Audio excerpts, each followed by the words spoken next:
Santo Tomás de Aquino. Presbítero y doctor de la Iglesia. 1225 a 1274. Doctor angélico. Patrono de las universidades y de los centros de estudios católicos. Memoria libre. 28 de enero. Muchos son los que ven en Santo Tomás la luz del mundo, y a boca llena le llaman el doctor incomparable, pero no todos conocen su verdadera fisonomía. Se le imagina hierático, impasible, y en realidad es un atleta, un luchador. De su infancia sabemos muy poco. Transcurre en Montecassino, en la casa matriz de la Orden de San Benito. Desde la edad prematura de los 5 años viste ya el hábito del patriarca de los monjes, canta salmos en el coro y aprende las artes liberales en la escuela monacal. Sus padres, los condes de Aquino, creen prepararle de esta manera para ser abad del monasterio, es decir, uno de los señores más ricos y poderosos de Italia. Pero en 1239 estalla la guerra entre el emperador Federico II y el papa Gregorio IX.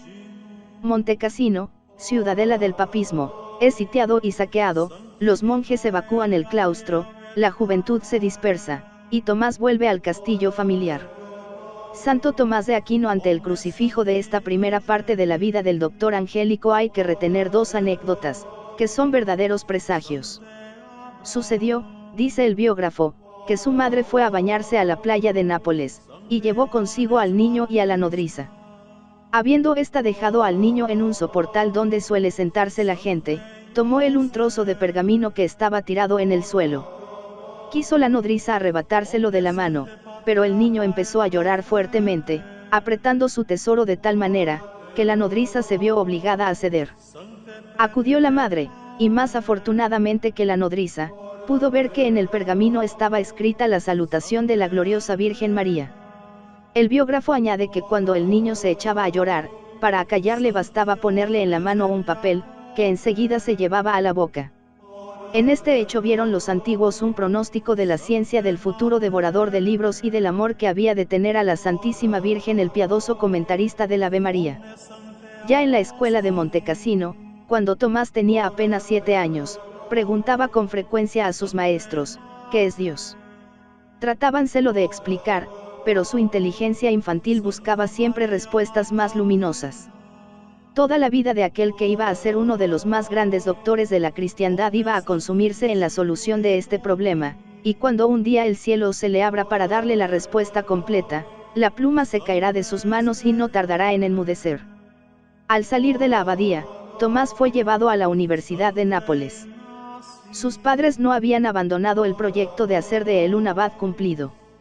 Pero el joven estudiante se encontró allí con los hermanos predicadores, que acababan de fundar un convento en la ciudad. El personal universitario se sentía entonces arrastrado hacia la Orden de Santo Domingo, recién instituida. Tomás se dejó llevar del contagio, y se acercaba ya a los 20 años cuando fue vestido del hábito blanco. Aquí empieza su primera lucha.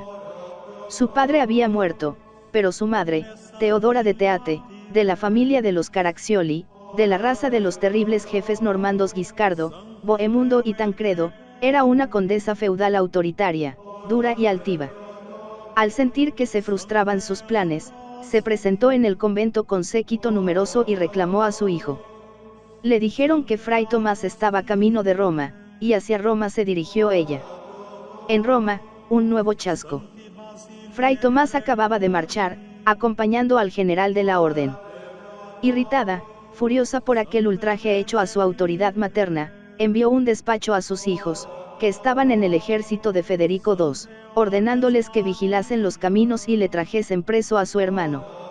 Precisamente, el general Dominico, que se dirigía a Bolonia, tenía que pasar junto a los lugares donde estaban acantonadas las tropas imperiales.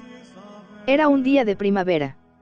Un poco antes de llegar a Aquapendente, los viajeros se sentaron a la sombra de unos arbustos para tomar su frugal alimento.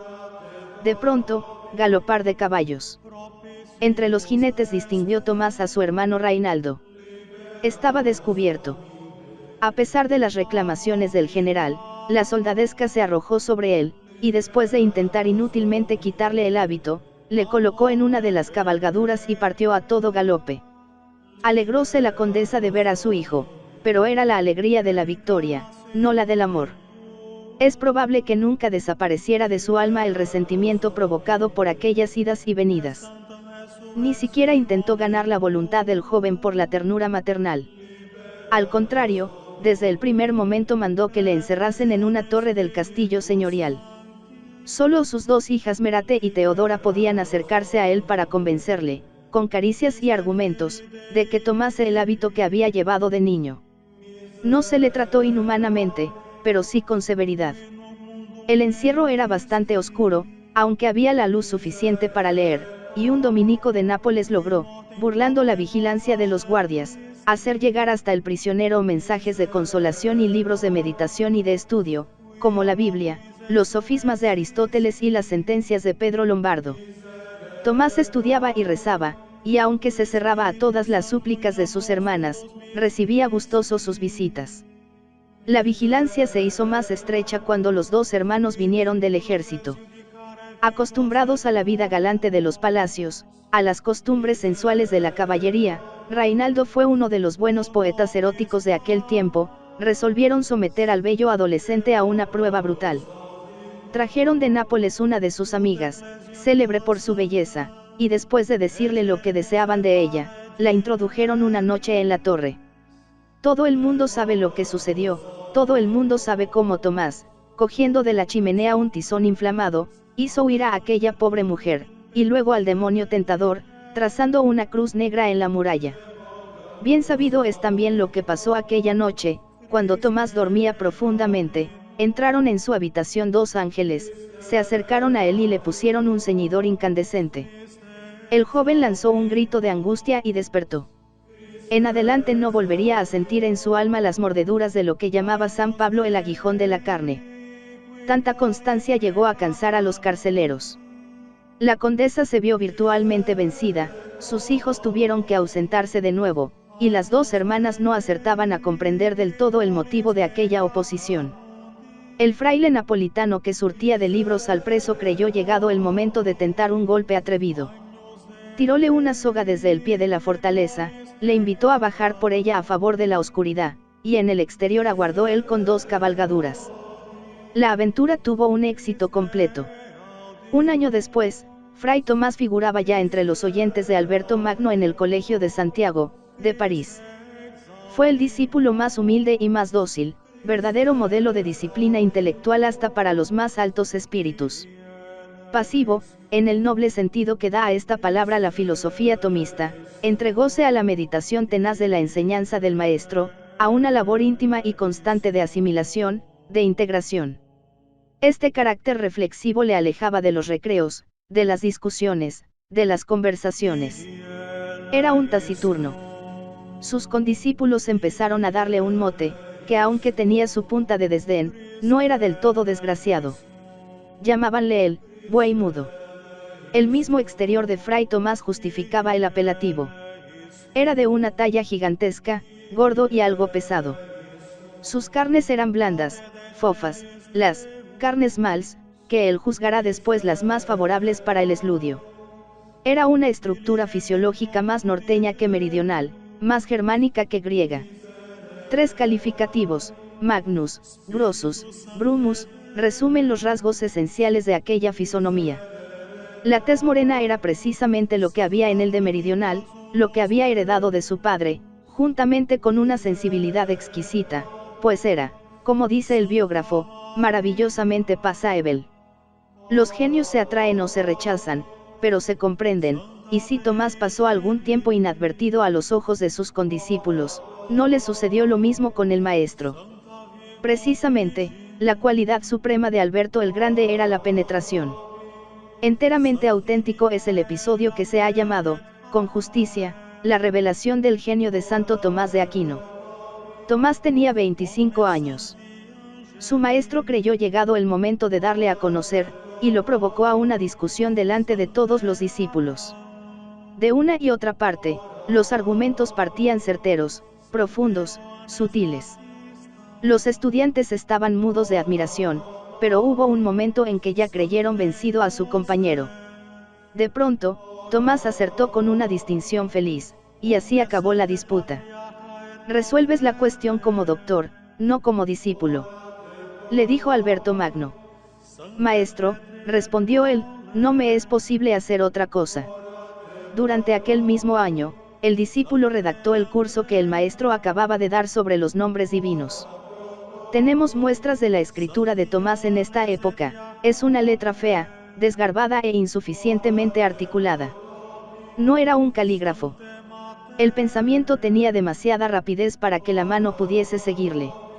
Seguían entre tanto los esfuerzos de la familia para torcer aquella vocación decidida, pero las violencias se habían transformado en súplicas y sollozos. Terribles desgracias acababan de caer sobre los de Aquino.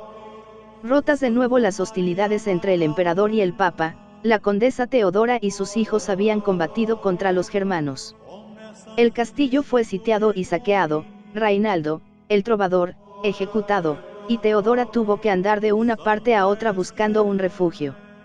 Solo Tomás podía restaurar el prestigio de la familia aceptando la abadía de Montecassino. El Papa Inocencio IV aprobaba y casi solicitaba, pero fue imposible conseguir de Tomás que dejase su hábito blanco.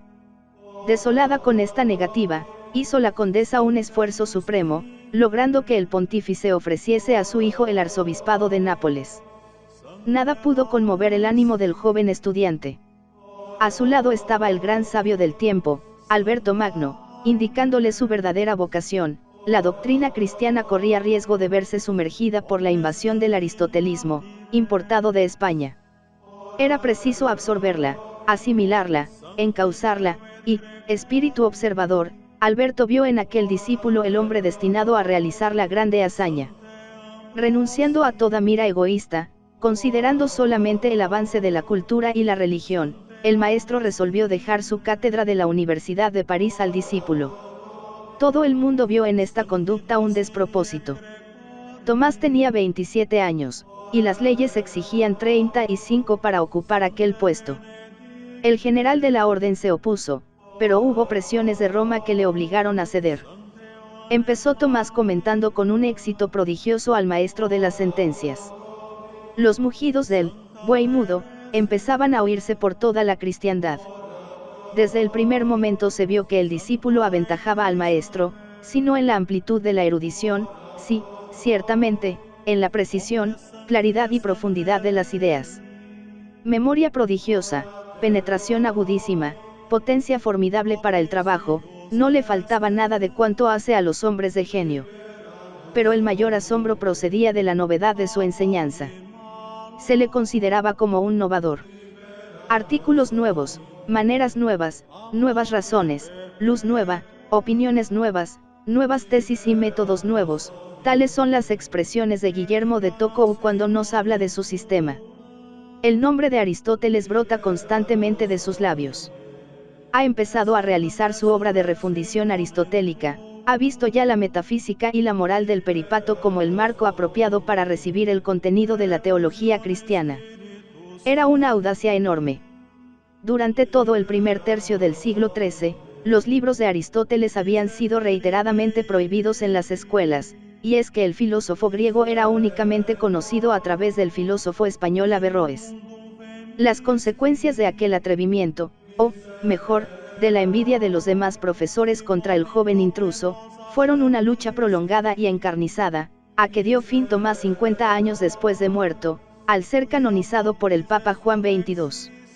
De una parte, estaban los agustinianos, los defensores de la filosofía tradicional, mandados por Guillermo de Santo Amore. Al lado opuesto, ya dentro del campo de la herejía, se agrupaban los averroístas, a quienes dirigía otro profesor parisiense, el amable y optimista Sigue de Brabante, en medio, defendiéndose de unos y otros, atacando victoriosamente, realizando su labor admirable de síntesis, seguro de su ciencia y de su fe, rodeado de enemigos poderosos, pero protegido siempre por los papas, descollaba la figura majestuosa de Tomás de Aquino. Esta lucha ocupa toda la vida del gran doctor, y es preciso tenerla en cuenta para comprender sus obras. No nacieron, como se cree, en la pasividad de una contemplación solitaria, sino en el movimiento de una existencia prodigiosamente activa y militante.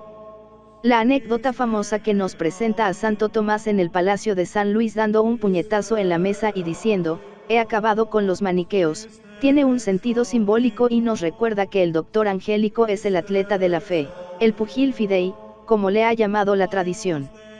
Santo Tomás de Aquino, Carlo Crivelli, 1476, National Gallery, Londres, Inglaterra, profesor de París o teólogo de los papas, en el Colegio de Santiago o en la Corte Pontificia, Tomás enseñaba y escribía y publicaba lo que antes había enseñado en la clase. Apareció primero su comentario sobre los 4 libros de las sentencias, después, su obra sobre la verdad. Sus grandes comentarios bíblicos, y la Suma contra los gentiles, que le preparaba para componer la Suma teológica. Con el libro de Unitate Intellectus destruía los errores averroístas, que habían comprometido la causa de un sano aristotelismo. Al mismo tiempo estudiaba al Estagirita en traducciones directas, emprendía análisis críticos acerca de sus obras, leía la antigua literatura de la Iglesia, y, después de comparar los lugares más importantes, componía una obra célebre, titulada Cadena de Oro. Su obra maestra, la Suma Teológica, empezada en 1267, es de los años en que se hace más furiosa la batalla entre averroístas, platónico-agustinianos y aristotélicos. Su intención fue recoger en una vasta síntesis el ciclo completo de todas las cuestiones que había tratado en su vida de escritor y profesor, y precisar, con respecto a ellas, su pensamiento definitivo. Al mismo tiempo, realizaba el prodigio de condensar, de unificar, de armonizar todo el caudal filosófico y religioso de 2 civilizaciones diversas y opulentísimas, la helénica y la cristiana, conciliación audaz y maravillosamente realizada, que contará siempre como una de las mayores hazañas del pensamiento humano. Esta actividad intelectual tan fuerte, tan intensa, se juntaba con una vida de la más alta y férvida oración. En Santo Tomás, el teólogo eclipsa casi al místico, pero hay un momento en su vida en que el místico hace enmudecer por completo al teólogo. No era muy dado a penitencias extraordinarias, aunque solía leer frecuentemente las conferencias de Casiano con los padres del desierto. Amaba el ayuno y el silencio, y por uno de sus discípulos sabemos que uno de sus sálices favoritos consistía en pasearse solo por el claustro, con pasos lentos y grandes, la cabeza descubierta y levantada hacia el cielo. En París se abstenía de todo trato con el exterior. En relaciones constantes con el rey, el cual le enviaba sus decretos por la tarde para que los revisase durante la noche, solo una vez quiso aceptar su mesa. Su conducta se resume en estos consejos que daba a los demás: sé lento para hablar. Ama la celda. No rompas el hilo de tu meditación. No te familiarices con nadie, porque la familiaridad distrae del estudio. Evita, sobre todo, el ir y venir sin finalidad ninguna. La especulación y la oración eran 2 hermanas excelentes en la vida del gran doctor, se ayudaban, se mezclaban, se fundían. Cada vez que Fray Tomás tenía que enseñar, discutir, escribir o estudiar, dice Fray Reginaldo, su tierno amigo, acudía secretamente a la oración, y muy frecuentemente derramaba lágrimas antes de consagrarse al estudio de las verdades divinas. Este doctor, que nos imaginamos flotando en las regiones serenas de la fría intelectualidad, tenía un alma impregnada de mística piedad. Diciendo misa, descubriendo un alto misterio, cantando el responsorio media vita en el coro, las lágrimas inundaban sus mejillas.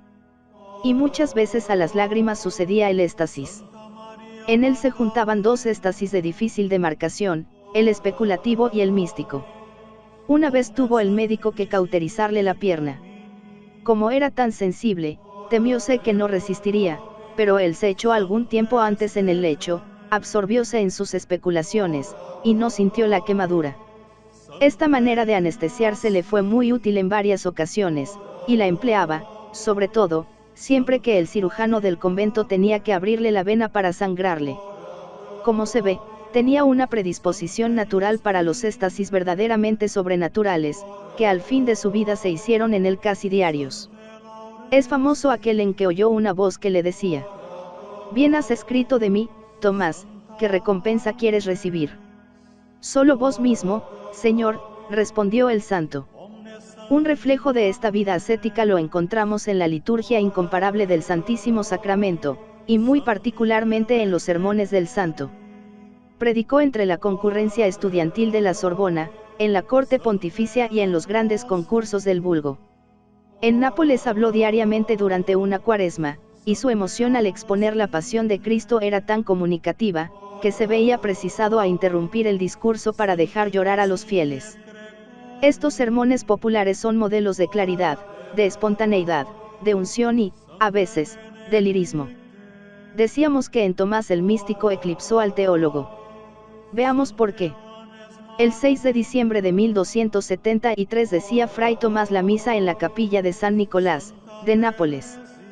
Arrebatado en éxtasis, tuvo una visión extraordinaria, y tan tenaz, que fue preciso volverle en sí violentamente. Desde entonces quedó extrañamente transformado. Había llegado en la suma al Tratado de los Sacramentos, y no escribió más. Muy triste de que aquella grande obra quedase incompleta, Fray Reginaldo le importunaba, diciendo: «Padre, ¿cómo podéis dejar así ese libro, que habéis empezado para la gloria de Dios y la iluminación del mundo?» Tomás respondía: «No puedo más». Pero de tal modo insistió aquel buen amigo, consejero, amanuense y confesor del santo, que Tomás se vio obligado a revelar su secreto. «No puedo más», le dijo, «lo que he escrito, comparado con lo que he visto, me parece ahora como el heno». Algún tiempo después fue Fray Tomás a pasar unos días en casa de su hermana la condesa de San Severino, a quien amaba tiernamente. Le agasajaron con esplendidez y con cariño, pero apenas pudieron sacar de él algunas palabras. «¿Qué le pasa a mi hermano?», preguntó la condesa. «Le hablo y no responde, está como estupefacto». Fray Reginaldo respondió: «Desde el día de San Nicolás se encuentra en este estado, y no ha vuelto a escribir más». No obstante, era preciso dirigirse al Concilio de León, para el cual había recibido Tomás una invitación personal del Papa Gregorio X. En el camino hizo un rodeo para visitar a su sobrina Francisca, en el castillo de Paenza. Apenas había llegado, cuando se sintió gravemente enfermo, de una enfermedad extraña, que el médico no acertaba a comprender. Había perdido completamente el apetito. Como le insistiesen que debía tomar alguna cosa, pidió sardinas frescas, pero no las probó. Era un capricho de enfermo. Deseando morir en una casa religiosa, mandó que le transportasen al monasterio vecino de Fosanova. Al llegar, pronunció estas palabras: «Aquí está mi descanso». La hospitalidad de los hijos de San Benito se unía aquí a la gratitud más profunda por el hombre que había construido el gran edificio de la sistematización teológica del cristianismo. Los monjes se deshacían para alegrar y consolar sus últimos días. Veíaseles trayendo sobre sus hombros la leña que había de calentar su cuarto en aquellas duras mañanas del invierno. El maestro, emocionado, les preguntó cómo podía pagarles tanta solicitud, y ellos le pidieron que les comentase el Cantar de los Cantares. Fue el supremo esfuerzo. Poco después, el 7 de marzo de 1274, Fray Tomás moría, sometiendo todos sus escritos a la corrección de la Santa Iglesia Romana. Moría de haber visto a Dios. Aquella enfermedad misteriosa había empezado aquel día 6 de diciembre, en que su espíritu ávido se paseó por lo más alto de los cielos. Nadie que vea a Dios puede vivir.